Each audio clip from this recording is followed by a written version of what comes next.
രാജ്യസുരക്ഷയിൽ ഏറ്റവും പ്രാധാന്യമേറിയ ഒന്നാണല്ലോ വിമാനവാഹിനി കപ്പലുകൾ അഥവാ എയർക്രാഫ്റ്റ് കാരിയർ ഷിപ്പുകൾ. ഈ കാരിയർ ഷിപ്പുകൾ നിർമ്മിക്കുന്നത് കടലിലൂടെ സഞ്ചരിക്കാൻ വേണ്ടിയാണെന്ന് നമുക്കറിയാം. എന്നാൽ ഇത്തരത്തിലുള്ള ഒരു എയർക്രാഫ്റ്റ് കാരിയർ ഷിപ്പ് ഒരു മരുഭൂമിയിൽ നിർമ്മിച്ചാൽ എങ്ങനെയുണ്ടാകും? കേൾക്കുമ്പോൾ മണ്ടത്തരമായി തോന്നുമെങ്കിലും ചൈനയുടെ സാറ്റലൈറ്റ് ഇമേജിൽ ഒരു മരുഭൂമിയിൽ കണ്ടെത്തിയ എയർക്രാഫ്റ്റ് കാരിയർ ഷിപ്പിന്റെ സ്ട്രക്ചറാണിത്. ഈ ചിത്രം വടക്ക് പടിഞ്ഞാറൻ ചൈനയിലെ ടക്ലമക്കൻ മരുഭൂമിയിൽ നിന്നുള്ളതാണ്. ലോകത്തിലെ ഏറ്റവും വലിയ രണ്ടാമത്തെ മണൽ മരുഭൂമിയാണിത്. ഇവിടെ എന്തിനായിരിക്കും ചൈന എയർക്രാഫ്റ്റ് കാരിയർ ഷിപ്പുകൾ നിർമ്മിക്കുന്നത്? അതുകൊണ്ട് ചൈനയ്ക്ക് എന്ത് പ്രയോജനമാണുള്ളത്? ഈ ചോദ്യങ്ങളുടെ വിചിത്രമായ ഉത്തരങ്ങളിലേക്കാണ് ഇന്നത്തെ നമ്മുടെ യാത്ര. വിമാനവാഹിനി കപ്പലുകൾ അഥവാ എയർക്രാഫ്റ്റ് കാരിയർ ഷിപ്പുകൾ ഉണ്ടാക്കുന്ന കാര്യത്തിൽ കുറച്ചു കാലങ്ങളായി ചൈന വാർത്തകളിൽ നിറഞ്ഞു നിൽക്കുന്നുണ്ട്. 15 വർഷങ്ങൾക്ക് മുൻപ് ചൈനയ്ക്ക് ഒരു വിമാനവാഹിനി കപ്പൽ പോലും ഉണ്ടായിരുന്നില്ല എന്നതാണ് വാസ്തവം. എന്നാൽ ഇന്ന് ചൈനയ്ക്ക് 3 വിമാനവാഹിനി കപ്പലുകളുണ്ട്. പക്ഷേ മരുഭൂമിയിലെ ഈ സ്ട്രക്ചർ ചൈനയുടെ എയർക്രാഫ്റ്റ് കാരിയർ ഷിപ്പിന്റെ മോഡലിലല്ല നിർമ്മിച്ചിരിക്കുന്നത്. മറിച്ച് ഇത് ഒരു അമേരിക്കൻ വിമാനവാഹിനി കപ്പൽ പോലെയാണ് കാണപ്പെടുന്നത്. ഇത് US നേവിയുടെ ജെറാൾഡ് ആർ ഫോർഡ് ക്ലാസ് കാരിയറിന്റെ അതേ ആകൃതിയിലാണ് മരുഭൂമിയിലെ ഈ സ്ട്രക്ചറുമുള്ളത്. ഇതിനടുത്ത് തന്നെ മരുഭൂമിയിൽ ഒരു ട്രെയിൻ ട്രാക്ക് പോലെ തോന്നിക്കുന്ന ഒരു വഴിയുമുണ്ട്. ആ പാളത്തിന്റെ മറ്റേ അറ്റത്ത് ആർലിബർ ക്ലാസ് ഡിസ്ട്രോയർ എന്നു പേരുള്ള ഒരു അമേരിക്കൻ യുദ്ധക്കപ്പലിനെ പോലെ തോന്നിക്കുന്ന വേറൊരു സ്ട്രക്ചറുമുണ്ട്. കപ്പലിന്റെ ബ്രിഡ്ജ്, ഫണലുകൾ, മിസൈൽ ലോഞ്ചറുകൾ പോലെയുള്ള ഭാഗങ്ങളെല്ലാം സഹിതം അതേ രൂപമാണ് ആ യുദ്ധക്കപ്പലിന്റെ സ്ട്രക്ചറിനുമുള്ളത്. പക്ഷേ ഇത് പരന്ന രീതിയിൽ യഥാർത്ഥ കപ്പലിന്റെ ഒരു ഡ്യൂപ്ലിക്കേറ്റ് പോലെയാണ് കാണപ്പെടുന്നത്. പഴയ ഉപഗ്രഹ ചിത്രങ്ങൾ പരിശോധിച്ചാൽ 2020 ഈ സ്ഥലത്ത് അമേരിക്കൻ യുദ്ധക്കപ്പലിന്റെ രൂപത്തിൽ ക്യൂബുകളും ഉയരമുള്ള തൂണുകളും വെച്ച ഒരു ഗ്രിഡ് മാത്രമാണ് ഉണ്ടായിരുന്നത് എന്ന് കാണാം. പിന്നെയാണ് കപ്പലിന്റെ രൂപരേഖ കൂടുതൽ വ്യക്തമായത്.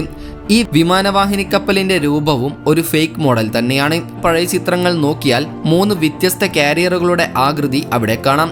സ്മോൾ, മീഡിയം, ലാർജ് രൂപത്തിൽ ലോഹത്തൂണുകൾ ഉപയോഗിച്ച് അടയാളപ്പെടുത്തിയിരിക്കുകയായിരുന്നു. ഇതുപോലെ തന്നെ ഇവിടെയുള്ള ആ ട്രെയിൻ ട്രാക്കും വിചിത്രമാണ്. കാരണം മരുഭൂമി പരന്നതാണെങ്കിലും അത് നേരെ പോകുന്നതിന് പകരം വീഡിയോയിൽ കാണുന്നത് പോലെ വളഞ്ഞും തിരിഞ്ഞും കിടക്കുകയാണ്. ട്രെയിൻ ട്രാക്ക് പിന്തുടർന്ന് വടക്കോട്ട് പോയാൽ ഒരു വലിയ ഹാങ്ങറും കുറച്ച് കെട്ടിടങ്ങളും ട്രക്കുകളുമുള്ള ഒരു സൈനിക താവളത്തിൽ അത് അവസാനിക്കും. തെക്കോട്ട് പോയാൽ ആ പാളങ്ങൾ മരുഭൂമിയിൽ നിർമ്മാണങ്ങളൊന്നുമില്ലാതെ പെട്ടെന്ന് അവസാനിക്കുകയാണ്. ചൈന എന്തിനാണ് ഇത് ചെയ്യുന്നതെന്ന് മനസ്സിലാക്കണമെങ്കിൽ യഥാർത്ഥ US കപ്പലുകൾ എവിടെയാണ് ഉള്ളതെന്ന് നമ്മൾ നോക്കണം. US വിമാനവാഹിനി കപ്പലുകൾ മിക്കപ്പോഴും ചൈനയുടെ അടുത്താണ്. പ്രത്യേകിച്ച് ദക്ഷിണ ചൈന കടലിലാണ് ഉണ്ടാവുക. പല രാജ്യങ്ങളും കടലിലെ ഭാഗങ്ങൾക്ക് അവകാശവാദം ഉന്നയിക്കുന്നത് കൊണ്ട് തന്നെ അവിടങ്ങളിൽ സംഘർഷം കൂടുതലാണ്. പക്ഷേ ചൈന അവർക്കടുത്തുള്ള കടലിന്റെ മിക്കവാറും മുഴുവൻ ഭാഗങ്ങളും തങ്ങളുടേതാണെന്ന് വാദിക്കുന്നു. അവരുടെ ഈ അവകാശവാദത്തെ ഉറപ്പിക്കാൻ ചെറിയ ദ്വീപുകളിലും മറ്റുമൊക്കെ ചൈന സൈനിക കേന്ദ്രങ്ങൾ ഉണ്ടാക്കിയിട്ടുമുണ്ട്.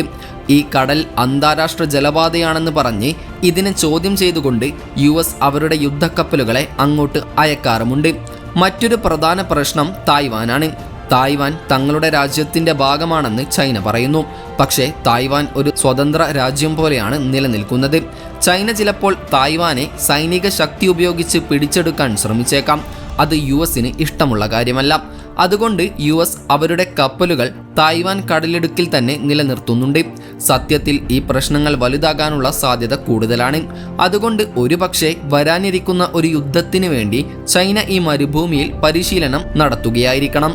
ഒന്നുകൂടി വ്യക്തമായി പറഞ്ഞാൽ ഈ കെട്ടിടങ്ങളെല്ലാം ചൈനയുടെ ടാർഗറ്റുകളാണ്. അതായത് തങ്ങളുടെ മിസൈലുകൾ US കപ്പലുകളിൽ കൃത്യമായി അറ്റാക്ക് നടത്താൻ കഴിയുമോ എന്ന് പരീക്ഷിക്കാനുള്ള ലക്ഷ്യങ്ങൾ. ഇങ്ങനെയൊക്കെയാണെങ്കിലും മൂവ്മെന്റ് ഇല്ലാതെ നിൽക്കുന്ന ഒരു ലക്ഷ്യത്തിൽ കൃത്യമായി മിസൈലുകൾ കൊള്ളിക്കുന്നത് മൂവ്മെന്റ്സ് ഉള്ള ടാർഗറ്റിനേക്കാൾ എളുപ്പമാണല്ലോ. അപ്പോഴാണ് ഈ റെയിൽവേ ട്രാക്കിന്റെ റോൾ കടന്നു വരുന്നത്. ഈ റെയിൽവേ ട്രാക്കിൽ മറ്റൊരു വിമാനവാഹിനി കപ്പലിന്റെ മോഡൽ കൂടിയുണ്ട്. കാസിക് എന്ന ഒരു കമ്പനി നിർമ്മിച്ച ഈ മോഡലിന് മിസൈലുകളെ ഒഴിവാക്കാൻ വേണ്ടി ഒരു യഥാർത്ഥ കപ്പൽ കറങ്ങുന്നത് പോലെ പാളങ്ങളിലൂടെ ചലിക്കാൻ കഴിയുമെന്ന് ഒരു ചൈനീസ് ആംസ് ഷോയിലെ ഈ ഫോട്ടോ സൂചിപ്പിക്കുന്നു. ട്രാക്കിലെ വളവുകൾ മിസൈൽ അറ്റാക്ക് ഒഴിവാക്കാൻ കപ്പലെടുക്കുന്ന പെട്ടെന്നുള്ള വളവുകളെ അനുകരിക്കുന്നതാണ്. ഈ പരീക്ഷണങ്ങൾ സക്സസ്ഫുൾ ആണെന്നാണ് ഉപഗ്രഹ ചിത്രങ്ങൾ നൽകുന്ന സൂചനകൾ. പക്ഷേ ഇത്തരത്തിൽ ഫേക്ക് സ്ട്രക്ചർ നിർമ്മിച്ച് പരിശീലനം നടത്തുന്നത് ചൈന മാത്രമല്ല. 2014 ഇറാനും ഒരു fake US aircraft carrier ship ഉണ്ടാക്കി പരിശീലനത്തിനായി അതിനെ കടലിൽ മുക്കിയിരുന്നു. ഇതുപോലെ USഉം ഫേക്ക് ടാർഗറ്റ്സുകൾ ഉണ്ടാക്കാറുണ്ട്. ഫേക്ക് ടൗണുകൾ അമേരിക്ക നിർമ്മിക്കാറുണ്ട്. അതുപോലെ അവരുടെ ഒരു സൈനിക താവളത്തിൽ ഒരു ഫേക്ക് ചൈനീസ് എയർക്രാഫ്റ്റ് കാണപ്പെട്ടിട്ടുമുണ്ട്. അതിനു പുറമെ പരിശീലനത്തിനായി അമേരിക്ക യഥാർത്ഥ റഷ്യൻ ജെറ്റുകളും ഉപയോഗിച്ചിട്ടുണ്ടെന്ന് റിപ്പോർട്ടുകളുണ്ട്. എങ്കിലും USനെ കൂടുതൽ ആശങ്കപ്പെടുത്തുന്നത് ചൈന ഡോങ്ഫെങ് 21D എന്ന ഒരു പ്രത്യേക മിസൈൽ പരീക്ഷിക്കുന്നു എന്നതാണ്. ഇത് മൂവിംഗ് ആയിരിക്കുന്ന കപ്പലുകളെ, അതായത് കാരിയറുകളെ തകർക്കാൻ വേണ്ടി നിർമ്മിച്ചതാണ്. ഈ മിസൈൽ വളരെ ഉയരത്തിൽ പോയിട്ട് അതിവേഗത്തിൽ താഴേക്ക് വരും. ഇതിൻ്റെ ലാസ്റ്റ് പാർട്ടിന് മൂവിംഗ് ടാർഗറ്റുകളിൽ അറ്റാക്ക് നടത്താൻ വേണ്ടി ഡയറക്ഷൻ മാറ്റാനും സാധിക്കും. ചൈനയുടെ ഉപഗ്രഹങ്ങളാണ് തത്സമയം ഈ ടാർഗറ്റുകളെ ട്രാക്ക് ചെയ്യാൻ അവരെ സഹായിക്കുന്നത്. ഈ മിസൈലിനെ തടയുക എന്നത് ഒരു പ്രയാസമുള്ള കാര്യമാണ്. ഇത് വളരെ ദൂരെ നിന്ന് വിക്ഷേപിക്കുന്നതിനാൽ തന്നെ US പ്രതിരോധ സംവിധാനങ്ങൾക്ക് കൃത്യസമയത്ത് അതിനെ തടയാൻ കഴിഞ്ഞെന്ന് വരില്ല. കൂടാതെ ഈ മിസൈലിൻ്റെ ലാസ്റ്റ് പാർട്ടിനെ ഡിഫൻസ് സിസ്റ്റത്തെ കബളിപ്പിക്കാനും കഴിയും. അതുകൊണ്ട് തന്നെ ഇത് കൂടുതൽ അപകടകാരിയുമാണ്. ഒരുപക്ഷെ USനെ ഭയപ്പെടുത്താൻ വേണ്ടി ചൈന ഈ പരീക്ഷണങ്ങൾ ലോകത്തെ കാണിക്കാൻ ശ്രമിക്കുന്നതാകാം. ഈ മിസൈൽ ഉള്ളതുകൊണ്ട് US കാരിയറുകൾക്ക് ചൈനയ്ക്ക് അടുത്തെത്താൻ കഴിയുന്നില്ലെങ്കിൽ അവരുടെ വിമാനങ്ങൾക്ക് യുദ്ധമേഖലകളിൽ എത്താനും സാധിക്കില്ല. അതോടെ കാരിയറുകൾക്ക് വലിയ ഉപയോഗമില്ലാതാകും. മിസൈൽ പ്രയോഗിക്കാതെ തന്നെ ഇത് ചൈനയ്ക്ക് ഗുണം ചെയ്യുകയും ചെയ്യും. ചൈനയുടെ ഒരു ആക്രമണം ഉണ്ടായാൽ നേരിടാൻ വേണ്ടി 22,000-ഓളം റിസർവിസ്റ്റുകളുമായി തായ്വാനും വലിയ സൈനിക പരിശീലനങ്ങൾ നടത്തുന്നുണ്ട്. ഇങ്ങനെയൊക്കെയാണെങ്കിലും നമ്മുടെ ഇന്ത്യൻ മിലിറ്ററി ഇത്തരത്തിലുള്ള മോക്കപ്പ് ടാർഗറ്റുകൾ നിർമ്മിച്ച് പരിശീലനം നടത്തുന്നതിന് തെളിവുകളൊന്നും ലഭിച്ചിട്ടില്ല. നിലവിൽ 2 വിമാനവാഹിനി കപ്പലുകളാണ് ഇന്ത്യൻ മിലിറ്ററിയിൽ പ്രവർത്തിക്കുന്നത്. ദി ഫ്ലാഗ്ഷിപ്പ് INS വിക്രമാദിത്യയാണ് അതിലൊന്ന്. ഇതൊരു മോഡിഫൈഡ് കീവ് ക്ലാസ് കാരിയറാണ്. ഇത് യഥാർത്ഥത്തിൽ സോവിയറ്റ് അഡ്മിറൽ ഗോർഷക്കോവായി നിർമ്മിച്ചതും റഷ്യയിലെ വിപുലമായ റീഫിറ്റുകൾക്ക് ശേഷം 2013 നവംബറിൽ ഇന്ത്യൻ നാവികസേനയിൽ കമ്മീഷൻ ചെയ്തതുമാണ്. ഇതിൻ്റെ എയർവിങ്ങിൽ 36 വിമാനങ്ങൾ വരെ ഉൾപ്പെടുന്നു. INS വിക്രമാദിത്യക്ക് കോംപ്ലിമെന്റിംഗ് ആയി കൊച്ചിൻ ഷിപ്പ്യാർഡ് ലിമിറ്റഡിന്റെ പ്രൊജക്ട് 71 കീഴിൽ 2 പതിറ്റാണ്ടിലേറെ നീണ്ട വികസനത്തിന് ശേഷം 2022 സെപ്റ്റംബറിൽ കമ്മീഷൻ ചെയ്ത ഇന്ത്യയുടെ ആദ്യത്തെ തദ്ദേശീയമായി നിർമ്മിച്ച കാരിയറാണ് INS വിക്രാന്ത്. ഇതാണ് ഇന്ത്യയുടെ 2ാമത്തെ എയർക്രാഫ്റ്റ് കാരിയർ ഷിപ്പ്. 262 മീറ്റർ നീളവും 62 മീറ്റർ വീതിയും 45,000 ടൺ ഫുൾ ലോഡ് ഡിസ്പ്ലേസ്മെന്റും ഉള്ള ഇതിന് 30 മുതൽ 36 വിമാനങ്ങൾ വരെ ഉൾക്കൊള്ളിക്കാൻ കഴിയും.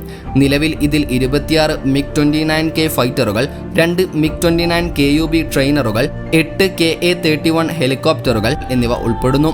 ലോകത്ത് ഏറ്റവും കൂടുതൽ എയർക്രാഫ്റ്റ് കാരിയർ ഷിപ്പുകൾ ഉള്ളത് അമേരിക്കക്കാണ്. അവർക്ക് 11 എയർക്രാഫ്റ്റ് കാരിയർ ഷിപ്പുകളുണ്ട്. 2ാം സ്ഥാനം 3 ചൈനയാണ്. ഏതായാലും എയർക്രാഫ്റ്റ് കാരിയർ ഷിപ്പുകൾ രാജ്യസുരക്ഷയുടെ വളരെ പ്രധാനപ്പെട്ട ഒരു ഘടകമാണ്. ഏതായാലും ഇതിനെക്കുറിച്ചുള്ള നിങ്ങളുടെ അഭിപ്രായങ്ങൾ കമൻറ്റ് ചെയ്യാൻ മറക്കരുത്. അപ്പോൾ മറ്റൊരു ഇൻഫോർമേറ്റീവായ വീഡിയോയുമായി വരുന്നത് വരെ ഗുഡ് ബൈ.